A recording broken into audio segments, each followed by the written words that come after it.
Joshua Peterson with Peterson Electric. I wanted to talk to you today about the requirements for electricians to actually run their own business as an electrical contractor, or just the requirements of electricians in order to be able to work in your home. You can simply go here. Hopefully you guys can see this. Talks about underneath Colorado Department of Regulations Authority, an agency which is in the state of Colorado here, of course. Talks about the requirements for an electrician for the steps to become a master electrician. Right here talks about the residential requirement of 4,000 hours within 2 years. Journeyman, that he has his license done, or excuse me, his apprenticeship hours completed 4,000 hours more within 4 more years, which is going to be basically a total of 8,000 hours between RW and journeyman. And you cannot have less journeyman than residential. So you can have a little bit more journeymans nowadays, but not as much as the residential. The master electrician is another 2,000 hours for planning and layout.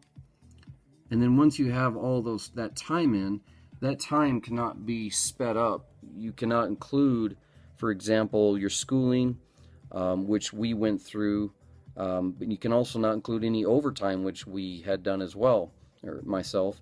So that is based upon the fact that it's 166 hours a month, and which is about 8.3 hours a day.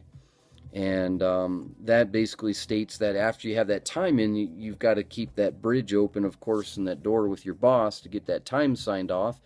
And hopefully they're not, crooked in any way, and they try to keep that time from you, and you treat them, with respect and get those hours out of them. But as we did that work, we turned in for our application in order to apply to see if we could pass our tests. And being the fact that every 3 years that code changes, one time I got my license, I actually had to study a new code on top of that to get my license up to my master's, so that was a little difficult. But yeah, we passed my journeyman's and our master's, and we got our electrical contractor's license after that, of course, as well. And there's all different fees involved in books and whatnot. But we also went through, schooling. Not everybody has to do that. I think Dora may have certain expectations of apprentices now, but we went through a trade school one night a week. I went to IEC, the Independent Electrical Contractors in Denver, which is a good school. I actually taught there first semester as well. But beyond all that, a lot of people assume that I think some of these fields like electrical and plumbing and HVAC, we all have our different certifications inside of the field, but on top of it, though, you have different training while you do your field. So I think what most people don't understand is when they're hiring out a guy, they just assume most tradesmen are blue-collared and they don't have any kind of professionalism to them. But if you look at that, we've done 12,000 hours, which it took me actually 7 years because I stayed on as a journeyman an extra year because I got on with a really good company, and we did work at the convention center. We did work for a bank, a couple golf stores, and I got to do some of the planning and layout and run that as his main head guy. So when you look at that in a nutshell, that took me 7 years to get my licenses, and then 4 years of that apprenticeship school on the side. That's pretty much almost earning a master's degree. But on top of it, once you get out of that field, if you're going to start a business such as we did about 10 years ago in 2004, when we first jumped out in Tennessee, we had to come back to Colorado, and then we had about 9 more months to finish up our licenses here to get that master's license in order to take the ability to take that test to see if we could pass.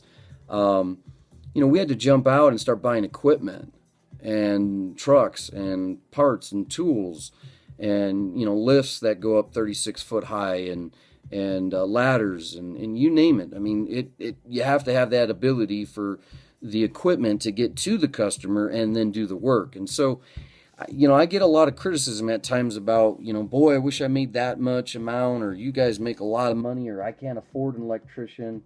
Here's what I say to people is that, you can't not afford not to. if you end up hiring a guy and he messes up that work at your house or your business, you're going to spend more in the long run, especially if you have a fire or some kind of horrible electrocution. Um, there are things that people do all the time to cut corners, and one thing in our field is I wouldn't do that. Um, there are certain things I can do work on my own vehicle. Sure, not everything is rocket science about changing oil, but there are certain things on some of my vehicles I won't even touch. We own a 2012 Sprinter van, and I won't even mess with changing the oil on it. There's some mistakes that we had. Another mechanic that said he was certified with knowing how to do Sprinters, but he still made a huge mistake, and we ended up blowing out our turbo. And that was a really not a great phone call to make to another professional. So when you're hiring out someone, guys, make sure that you've done your homework when you're hiring that professional. But make sure you understand that, if he has his licenses, you can get on Dora.com and you can find out that is that person registered? Is he licensed? Is he up to date? Is he also